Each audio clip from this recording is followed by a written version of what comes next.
Hey, I'm Dart. I'm Lisa. Hey, glad y'all can make it again this Monday night. I hope everybody's had a great weekend, and we'll especially want to think about the ones that are dealing with Fred or going to be dealing with Fred, and so just Lord, just blessings and Yes. safety for the hurricane that's coming through. Amen. Yeah. Amen to that. Well, we just love that y'all join our show. And tonight, McKenna is not on here yet. We don't have our hall. Our homeowner is like stuck in the traffic, Dart. Yeah. So Okay. So if we got a lag in responding to you, then Right. that's why. Right. Yeah.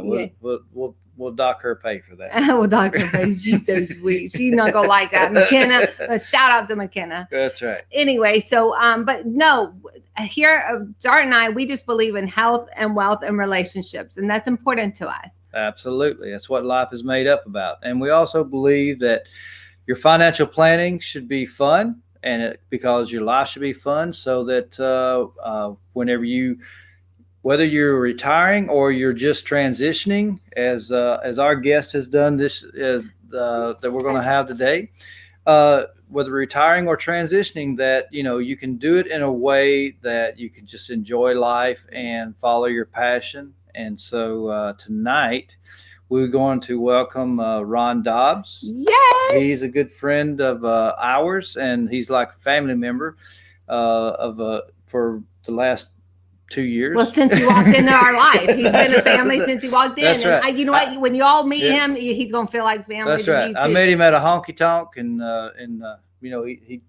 he's never left. So that's great. But no, Ron's going through his transition. It's that's not right. called retirement; it's called transition. Right? Yeah, absolutely. Isn't that what you call it, Dart? That's right. So he's a team roping buddy, a two-stepping buddy, and and also he is a success coach. And so awesome. Let's bring him in. Absolutely. Come on in here. Hi, Ron. Hey. Howdy, how are y'all? It's great to see you. Yeah. This is a pleasure and such an honor to be with my friends. Yeah, absolutely. Well, we're honored that you're here. And y'all get this. This is not too hard. You can see Ron. Ron, do you mind telling everyone, how old are you? Would you believe 40? Okay. Ron can get on here and do a show live on a Facebook. Don't tell anybody. I'll keep that a secret between ourselves. Well, is that because part of your intro is that you retired from United Salt after 28 years, but before that, you spent a lot of time in agriculture and the food industry. So 50 years of sales. After you graduated with a bachelor's degree at Texas A&M. So he's no Aggie. Yeah, go Aggies. They finally made it to the SEC. Yes, sir. We just have a timeout. I wasn't trying to dog on his age. I just meant he's seasoned, and people get so worked up and frustrated about. As you can see, and the more we talk, we're going to find out just how much that he actually does. But just being able to get on, do a Zoom and a StreamYard and a YouTube channel, and he's got it going on. Yeah, it's an encouragement to anyone that's over 60. Right. So, you can do it. You can do it. Us over 50. I mean, I am 50 now. That's right. Well, I feel like I'm 50. There you go. Yeah. Well, you act like you're 20. I don't know about that. Maybe for an hour or two. Yeah. An hour or two. Wait, just time out. We just have to say one thing about Ron before we really get into this. Ron can dance. He and his wife, Gail, they can dance on the dance floor like nobody's business. That's right. Yeah. So when he says he acts like he's 20, he really does. He'll dance like he's 20. Yeah. Instead of a marathon, he does sprints now. So he does. Yeah. I do love my dancing, that's for sure. Yeah. You are great. That's right. Great. So, yes, babe, go ahead now. I didn't mean to interrupt you, but I wanted to say that. So, there's some people that say that sales is a dirty word, but, you and I both know that jobs are created because things are sold. Nothing moves in this world until something is sold. Absolutely. It doesn't matter, if you're working in the auto industry and you're in the factory, if you're putting in windshields, putting on doors, making pistons or whatever, the reason you have that job is because somebody is buying a car. and it's, or somebody's going to a restaurant that you're, from the farmer that's growing, it's like something has to be sold for the economy to roll in this country. And so, you and I have talked about it. It's like sales done from an ethical standpoint, from a moral standpoint, for the betterment of the customers. That's what we do. That's what you've always done. And you've written a couple of books. So kind of tell us about you were working in your career, taking care of your family, doing what you need to be done. But on the side, you were also, building the foundation for your passion and what you were doing. One, you were practicing it, and two, you were setting yourself up for this transition whenever you were able to take your pension and get paid for your efforts of all of your years of work. So kind of tell us about, how did you start with the, what fueled you to write the book, and what is the key points behind the books that you've written that you want to share with people? Well, thank you, Dart. I had a desire to write my books quite a few years ago. And as you say, I was working for a living and I didn't have a lot of time to follow through as I am now. I had to wait till I was retired in order to bring it all together and go out and try to help people. And in sales, that's what we do. We help others get what they want, not what we want, but what they want. And That's if we good. do that, we will be taken care of. And I've saw that during my whole career. And I talk about two things. I talk about the sales aspect, and I talk about the success aspect. And I can do those two things. And I think I'll start with the sales aspect, because I've been 50 years. When I was 21 years old, I started selling insurance. My dad had an insurance company, so I was a little fortunate there. I had it pretty easy. So I could sell insurance, make a little living. So I started that at 21 when I get my license. And then it just progressed on from there. And then I was working my sales career. I guess it's probably in my early 30s when I realized that I really didn't like sales. I was not happy with sales. I hated sales. Right. I did not like it. And hey, there's not one of us that hasn't, that's in any type of sales and helping people, that it is a hard job. It is frustrating. So it is hard. It is hard unless you know the secret. Right.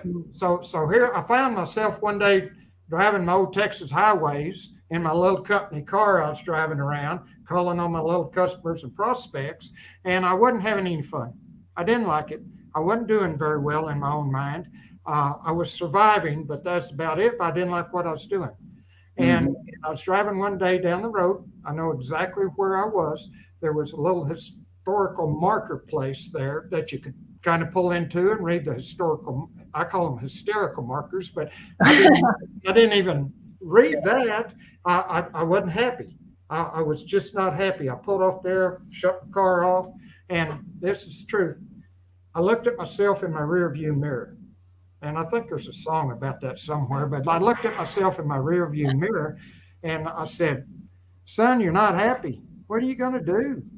And so I took stock of myself. I looked at my talents. I looked at my skills. I looked at my passion.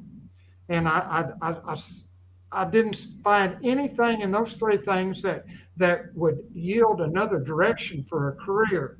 And so I came to the conclusion, and this was one of the worst days I ever had, but it turned out to be one of the best days I ever had. Right. Right. Yeah, because I looked at myself and I said, okay, you're going to have to do this sales thing another 40 years? Oh, come on, give me a break. And that was not a good day. Yeah. And then I said, okay, if you're going to have to do that, you got to make the best of it. So what are you going to do? Okay, I knew one thing. I thought about it while I was sitting there, and by this hysterical marker thing, I knew what I was thinking about it, and I said, you know one thing for sure. And I said to myself, what's that, son? And I said, there's a secret to this sales thing. You just have to, and a lot of salespeople that's doing well, making a lot of money, doing their job, having fun, and they seem happy and all that. I'll just go ask my friends what the secret is. Okay. I ask a lot of people, Lisa. Okay. I asked a lot of people what the secret to sales was. And what'd you find out? No one could articulate the answer I wanted. No one. And I said, okay. So I knew there was a secret, though. Had to be. And so I kept seeking, I kept hunting, I kept searching. And then one day, the last piece of the proverbial puzzle fell into place. What was that? What was that? Yes. Okay, I'll get to that. But the last piece fell in, and I said, This girl here, she wants her cake first. All right. I like to get the icing first myself. Yeah. But anyway, that last piece of the puzzle fell in, and I said, wow, there it is. There's a secret I have been searching for. And I said, that's it. That's bona fide. That is powerful. That is powerful.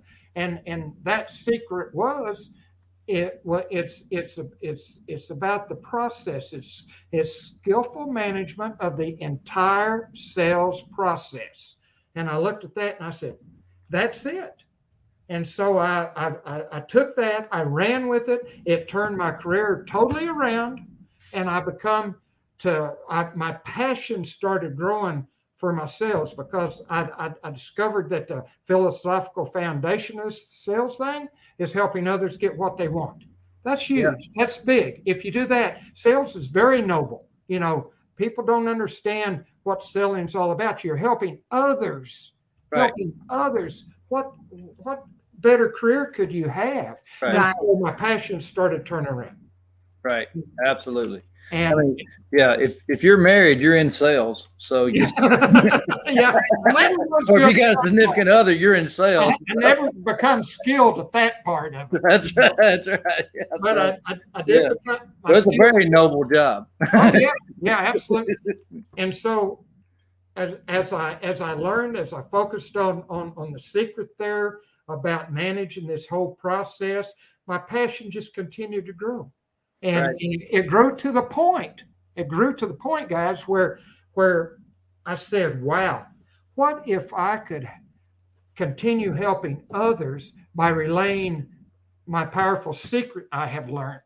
And I said, wow, articulate that on paper? That'd mean writing a book. Well, yes, sir. I wrote a book. Yeah. Wait, put that a little closer to the camera so everyone can see it. Okay. There we go. Yep. Dare to dream. Yeah, Dare to Dream. I came up with the dream theme for my title of my book. The two sister books. The other one is Creating Success. Dare to Dream, Creating Success. So these two topics go right together, hand in hand. But I thought, well, if I could write a book, so I did. And in writing that book, and this is pretty big. This was a big part of my whole story. Is as I was writing this book, something came into mind. I said, "Wow, there's something else. There's something missing here. Something really missing." And as I thought about it, I looked back on my life. I looked back on my young sales days and all, and I said, just because you know how to sell somebody and know the secret and all that, I said, doesn't mean you're going to be successful. I said, there's this success thing that comes into play. Okay. Right. I mean, because success does not just happen. Right. Amen. It has to be created. We have to make it happen. We have to actually go about the process of making it happen. And so I knew I had to add that in. And that's where my sister book came in. Right. Because I needed to bring both of those subjects together. And I did. So sum up, in kind of three bullet points, success creation. Well, first we have to understand, the success creation. And I guess my 3 points would be that I learned some things. I learned that some of the secrets that successful know, and there are secrets, and the common denominators between successful people. You have to look at that, and then you have to kind of go from there. And I learned along the way that I include in all my writings and all my videos, I include 5 roadblocks to holding us back. And I don't have time to get into those, but they're in my videos and all. But 5 roadblocks that hold us back. And then I got to looking, and I gave the struggle a name. I call it the New Year's curse. Oh, okay. I made that up. Other people may know. I've asked people, do you know what the New Year's curse is? They say, well, does it have anything to do with the New Year's resolution? And I said, yeah, kind of. And so the New Year's curse is a distraction that holds us back, because New Year's, we want to do things different. Maybe we want to get in better health. You know, we want to make more money. Yeah, we want to have a better year than we had last year. Absolutely. And so we make real commitments. We want to get fit. We go to the gym. We buy a membership for 6 months or a year, because a year's cheap. So we make a financial commitment. And then how long does that last? Yeah. Jokingly? February. Yeah, jokingly, I'll say 10, 15, 20 Yeah. months. It's like for when I was going to the gym, 3 days a week, 12 months out of the year, is like I dreaded the first 2 weeks of January. Yes. Because it would be so crowded. But just be patient, and they would clear out by the 3rd week. That's exactly right. And so what we're dealing with here, we're dealing with a real commitment. Right. To do different, right? If we pay our money, if we reach in our pocketbooks and pull out money, we're making a real commitment. Problem is, it's a commitment without will. Right. We make a commitment without will. Yeah. And what you're talking about is like just setting a personal standard for yourself. Yes. And that's a different level of commitment. That's not a wish. That's not a hope, and whenever you set that standard, then you hold yourself accountable to that standard. Right. And folks say you got to reach way down in your gut and pull up your inner will. That's right. Well, I've got news. Our inner will's not hidden in our big old guts. Our inner will's hidden up here in our body. Between our ears. It's a 6-inch game. Our ears. And that's our ace in the hole. This is so powerful that we have an ace in the hole to be able to bring our inner will out, combine it with a commitment, and really do something in our lives. And our ace in the hole is power of thought.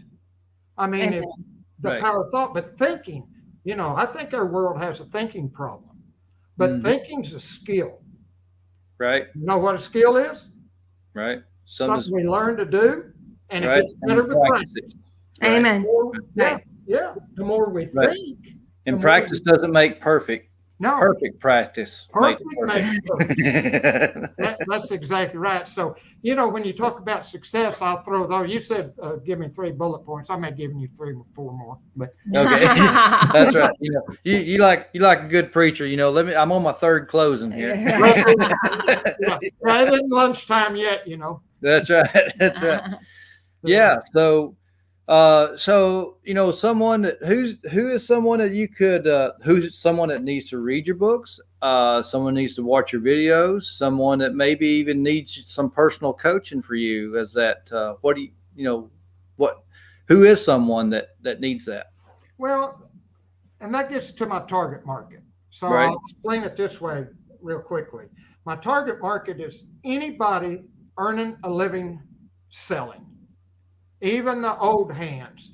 What I bring to the table can energize even an old hand that knows what they're doing. They may not be able to tell me the secret.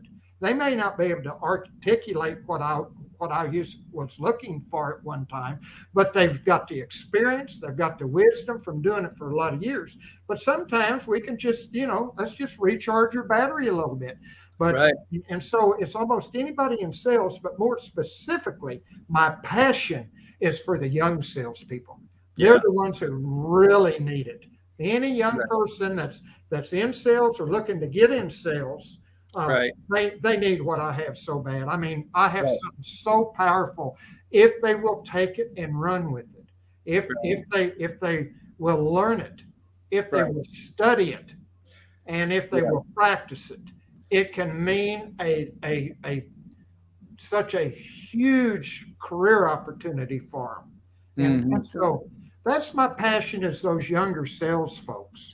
Yeah, well, and what any sales industry is always talking about, you got to do these numbers, you got to do, and numbers is a part of it. You have to get up to the plate and take swings, and you there is a numbers part of it, but if you can figure out, why you're doing it, why you want to do it, find your passion and why you want to do it, then it makes going through those numbers a whole lot easier. And that's something that in any industry, I know in the financial industry, but my first sales job was with a consulting company, and my job was to go out and talk to 100 business owners a day.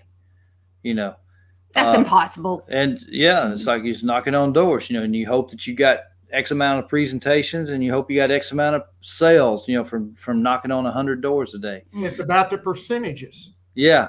And so, but, understanding the passion behind, and understand, if I'd had someone talk about my creative success, then, it would have been it's a whole lot easier to spend your day doing that. A different ball game for you. That's right. Yeah. It's a mindset. Yes. But can't y'all tell why we just love Ron? Like, you can tell, like, he has passion, he has energy, and he has had success throughout his career. And he turned that success into books. And now he's turned that success into coaching. So, if y'all, I put in the chat as best I could how to reach out to Ron. Right. Like, I know everybody watching this are going to say, I'd like to have you could just have a consultation with them, right? You could just have a phone call with them, Ron?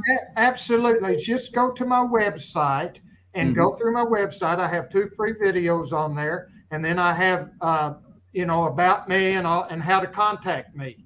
And contact me through my email. And then we can set up anything anybody would like to do, whether it's give a little talk somewhere, or one-on-one, or group selling, or So he can do keynote speaking. So he's on LinkedIn at just Ron Dobbs. Yes. And y'all, and the name of your company is LifeQuest Consulting.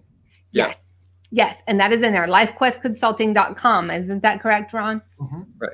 Yes.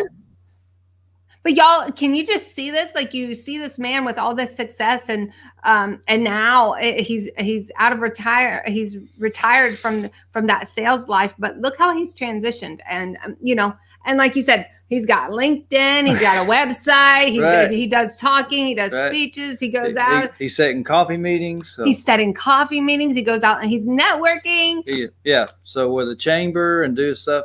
And that's another thing, is that for anyone who's listening, who's in sales, is that he gave a lot while he was his 50-year career. He gave a lot to the community by serving on boards and was presidents of boards. And that all helps, is just getting involved where you're around other mentorships, other associates. And, now, he doesn't get to serve on those boards as much, but he's working at to still he's driving his passion and just helping and coaching on an individual basis, and or even for a company with sales managers, things like that. My passion, as you see it, is real. I love helping others. I'm doing something I love, and that day turned out to be the best day of my life. Yeah. Well, what was, you were at the bottom, and you just kicked hard off the bottom and bounced back up to the surface. Had to. Yeah, absolutely. That's what us cowboys do, right, Dark? That's right. Rope up. Yeah, that's it. I love it. Thank you so much, Ron, for being on our show. We love you. We love you too. My pleasure. My pleasure. All right, man. Anytime. All right. We'll talk to y'all soon. Okay. Adios. Bye.